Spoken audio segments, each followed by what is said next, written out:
Hey there, Get Up and Go Challenge, Day 8, Sharon Horne-Ellstrom here. We're going to talk about autopilot change, how to make sure that change for you is automatic, not just automatic that it happens because it's happening by default, but automatic, intentionally automatic, so that you are guaranteed to get better results because of the change. You'll always end up better off after the change than before the change, because we're going to install in you a system, a framework in your subconscious over the next couple of days that makes sure that every single time you're impacted with something outside of your control, or a change, or good or bad, a change, a challenge, because we often view change as challenges, not or as obstacles or as roadblocks, not as opportunities.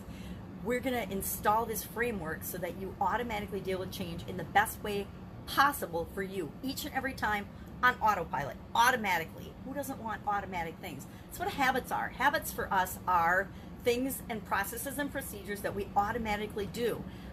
Morning routines are habits for many of us that we automatically do. We get up, we do whatever, we brush our teeth, we exercise, we go to work, or whatever your morning routine is, it's probably become a habit. It might have gotten blown up a little bit during the chaotic times of COVID-19, but you're probably already to the point where you formed a new habit, a new way of doing things every single day, every routine. Now, I like to consciously choose my habits. Of course, I have some habits, just like every other human being, that are by default, and I just do them, good and bad, because we're all a combination of both. But I try to, these days, intentionally select frameworks, or use frameworks, or different processes and procedures on my life automatically and on purpose, to make sure that I'm forming good habits, if that makes sense. So what's a framework? A framework is just a process or a procedure or a decision-making tool or a habit that we've been exposed to. For example, when I was a teenager in high school, I learned about journalism, and I was on the newspaper. I was the editor of our newspaper for our high school, and then again in college I was on the newspaper as well. And one of the things that I learned, which is a framework, is how to write a good article and make sure everything is included in that article. That's, of course, the 5 W's and H, right? Who, what, where, when, why, and how. And if you answer all those questions, for most situations, most of the time, everything you needed to write back in the days when journalism was journalism would be included in that article, right? So who, what, where, when, why, and how is a framework for remembering what to include in a newspaper article, what to include in a paper, what to include in asking yourself questions about a situation. And I still use who, what, where, when, why, and how today when I am writing anything, when I am thinking about a topic or a subject, to make sure I don't forget anything, right?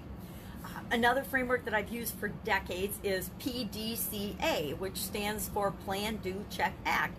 And it's just a problem-solving framework that I learned in college about quality, and it's the quality framework, it's called, and it's to make sure that you follow the same process for any type of quality problem or quality challenge that would arise in any situation.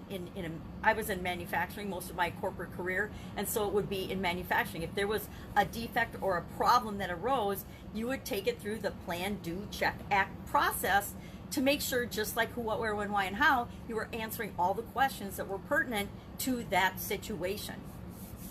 So, what are some other frameworks that you've experienced? Some that I've experienced are in marketing, HSO, which is hook, story, offer, or the value ladder. They're just simple ways of remembering more complex things that we've learned, but also to trigger and remind us that of the process that we're using. Think of things like acronyms are really good, like Roy G. Biv helps us remember all of the colors of the rainbow, right? Red, orange, yellow, green, blue, indigo, violet, Roy G. Biv. Things like that help us remember things as human beings.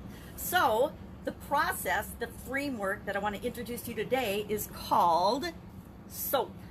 S-O-A-P. And over the next 4 days, we are going to cover S-O-A-P and dive deeply and dissect and take apart this particular framework. Because I know that if you do this, if you go through the process one time even, it will positively impact your ability to handle changes and challenges from this point on. SOAP, I'll tell you how I came up with it. I brainstormed the different steps and different ways of describing and calling the different steps. And during COVID, we were washing our hands a lot. And so SOAP happened to be an acronym that fit the 4 steps of the process of handling any challenge or change. So that became my go-to thing. So whenever I face a challenge or a change, my brain automatically says SOAP. And then it starts going through the steps of SOAP. I don't even have to think about them individually anymore because it's installed like a habit in my subconscious mind. And so whenever anything comes up, my brain quickly, almost automatically and on autopilot goes through the steps to ensure that what I do next or how I respond to the situation, instead of just reacting emotionally, my brain, it feels emotions, but it then goes through the steps. And as it goes through the steps super quickly, it serves me up a better response, a better reaction than if I had not gone through them. So that's why I want to break it down for you over the next couple of days. And the cool thing about frameworks is they keep things really, really simple. So our assignment for today is to think about the 7 keys of our life: physical, mental, emotional, spiritual, financial, relationships, and contribution. Got stuck on relationships. Think of those and pick one. I want you to pick one today. So over the next 4 days, as we go through this SOAP model, SOAP, you have a specific thing in your life that you want to work on, that you think is important to you. I just decided I'm going to do physical, and I'm going to be more specific than that. I'm going to do something about my left knee.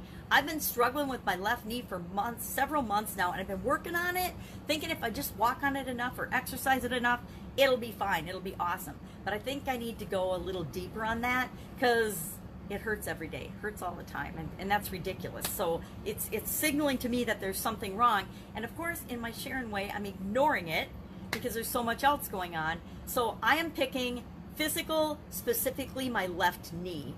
And I'm going to go through the SOAP model with you this time with that specific example in mind. So I want you to pick one thing today, share it in the comments below, one area. You can just pick physical, mental, emotional, spiritual, relationships, or contribution. And then if you want to go more specific and say, hey, I want to work on my relationship with my kids, or one of your specific kids. I want to work on my relationship with my friend or my significant other. I want to work on my finances. I need to find a way to bring in an extra $2,000 a month or $5,000 a month or $10,000 a month, or a specific financial thing, or I have a bill or a house payment or something specific that I want to work on through the SOAP model over the next 4 days.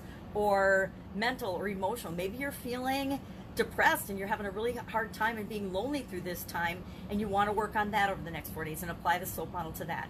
Maybe it's your level of contribution. You know that you've got time right now and energy to contribute to the world in some positive way, but you haven't been doing it, and you want to work through the SOAP model in that.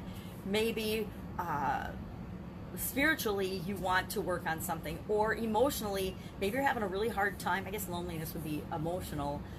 Mental, maybe you have got an old belief that you want to work on and deal with. Pick something, be specific, and throw it in the comments below. That is your assignment for today. And then we're going to work on the SOAP framework starting tomorrow with, of course, the letter S. So get ready, pick something, because if you go through it with a specific example for you, it's a lot more powerful than if you just listen to my examples. Because I've been going through this over and over and over again, literally thousands and thousands of times. And you don't have to do it thousands of times for it to become automatic, just once. All right, have an amazing day. If you have any questions or I can help you in any way, hit me up in the comments below. Otherwise, I will be with you tomorrow.